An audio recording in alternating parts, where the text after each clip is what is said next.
আসসালামু আলাইকুম এভরিওয়ান। এই তো বেগুন পুড়ে নিয়েছি, কচুরলতি, পটল, তারপর হচ্ছে এখানে পুঁই শাক, আলু সব কিছু রেডি করে নিয়েছি। নিয়ে এখন হচ্ছে রান্নাবান্নার পালা। সব কিছু যখন রেডি করা থাকে তখন রান্নাবান্না করতে একদমই সুবিধা হয়ে যায়। আর এই মরিচগুলো যখন আমি তেলের মধ্যে দিচ্ছিলাম একদম ফুটে আসতেছিল, তো খুবই ভয় লাগতেছিল, ফুটে নিচের দিকেও পড়ে গিয়েছে। তো আমি আজকে হচ্ছে পেঁপে ভর্তা করব। তো পেঁপেগুলো আমি আগে থেকেই সুন্দর মতো সিদ্ধ করে নিয়েছি। তারপরেই তো মরিচ ভেজে নিলাম আর পেঁপেগুলোও হচ্ছে ভেজে নিলাম আমি, কারণ পেঁপেগুলো ভেজে নিলে আর হচ্ছে কোনো পানসে পানসে লাগবে না, একদম সুন্দর মতো হচ্ছে ভর্তাটা খুব ভালো লাগবে। তো একদিকে হচ্ছে পেঁয়াজগুলোও ভেজে নিচ্ছি হালকা করে। তো আর এক চুলা যেহেতু ফাঁকা আছে, তো ভাবলাম এইখানে হচ্ছে পুঁই শাকগুলো আমি তুলে দিই। এই তো একদিকে হচ্ছে পুঁই শাকগুলো তুলে দিচ্ছি আর একদিকের চুলা খুব কম করে দিয়েছি যাতে আমার হচ্ছে পেঁয়াজটা পুড়ে না যায়। তো এই তো আবার হচ্ছে মশলা দিয়ে দিলাম, একটু হলুদ গুঁড়া, মরিচের গুঁড়া আর হচ্ছে লবণ। আর এখানে হচ্ছে কাঁচামরিচ ইউজ করলে অনেক মজা লাগে, আমার কাছে সবথেকে বেশি ভালো লাগে কাঁচামরিচের তরকারি। কিন্তু দুঃখজনক ব্যাপার হচ্ছে আমাদের বাসায় কাঁচামরিচ খাইতে পারি না আমার ছোট ছেলের জন্য। তো কিছু করার নাই, এত স্বাদ করে খাওয়ার এখন আসলেই সময় না, যখন সময় আসবে তখন ঠিক কাঁচামরিচের তরকারি খাবো। তো এইদিকে যারা হচ্ছে কাঁচামরিচের তরকারি পছন্দ করেন তারা অবশ্যই কাঁচামরিচ দিয়ে তরকারিগুলো রান্না করবেন, বেশি মজা লাগবে। আর একদিকে তো এই তো পটলগুলো ভাজতে দিয়ে আমি আবার আসলাম শাকটা উল্টে পাল্টে দেওয়ার জন্য।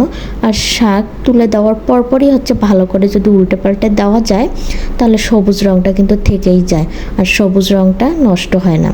এইদিকে এই তো শাকটা আমার একটু হালকা করে কষানো হয়ে গিয়েছে, তো আমি হালকা করে একটু পানি দিয়ে দিলাম, বেশি ঝোল রাখবো না, একদম মাখা মাখা রাখবো। আর একদিকে এই তো পটলগুলোও আমি উল্টা পাল্টে দিচ্ছি, তাড়াতাড়ি পটলগুলো ভাজার কোনো অপশন নাই, আমি একটু হালকা জ্বালেই ভাজছি। পটল ভাজি আর শাকটা আমার রান্না হইতে হইতে এইদিকে আমি হচ্ছে এই তো বেগুনটা যেটা সেটা ছিলিয়ে নিয়েছি। এখন হচ্ছে বেগুনের ছালটা ছড়িয়ে তারপরে এই তো ভর্তা করতেছি। আমি পোকা টোকা সব আগে থেকেই দেখে নিয়েছি, আর ভিডিওতে সব একদম দেখাতে গেলে অনেক বড় হয়ে যায়। তো বেগুন ভর্তাটাও আমার কমপ্লিট। আর একদিকে হচ্ছে এই তো আমি পেঁপে ভর্তাটা করে নিচ্ছি, একই হচ্ছে প্লেটের মধ্যে করে নিচ্ছি, কারণ দুইটা প্লেট মাখাতে আমার ইচ্ছা করতেছিল না। আর এইদিকে হচ্ছে পেঁপেটা যেহেতু হালকা একটু শক্ত শক্ত রেখেছি যাতে একদম খুব ভর্তাটা একদম চিটকে চিটকে হয়, অনেক ভালো লাগে। তো এদিকে ওই তো আমি হচ্ছে পেঁপে ভর্তাও হয়ে গিয়েছে, এইদিকে শাকও হয়ে গেল। তো আমি শাকটা নামিয়ে নিলাম আর এইদিকে হচ্ছে আমার কিন্তু পটল ভাজিটা হয়ে গিয়েছে, পটল ভাজিও নামিয়ে নিলাম। এখন হচ্ছে আমি কচুরলতি রান্না করব। তো অনেকখানি তেল ছিল পটল ভাজি করার পর, তো এইখানে আমার এক্সট্রা করে তেল দেওয়া লাগেনি। আমি অবশ্য পটল ভাজিতে বেশি করেই তেল দিয়েছি যাতে সেই তেলে আমি এই কচুরলতিটা রান্না করতে পারি। তো যেই কথা সেই কাজ, এইখানে হচ্ছে আমি একদম কচুরলতিটা ভালো করে ভেজে নেব। কচুরলতি ভালো করে ভাজলে তবেই হচ্ছে মুখ চুলকায় না, মুখে ধরে না।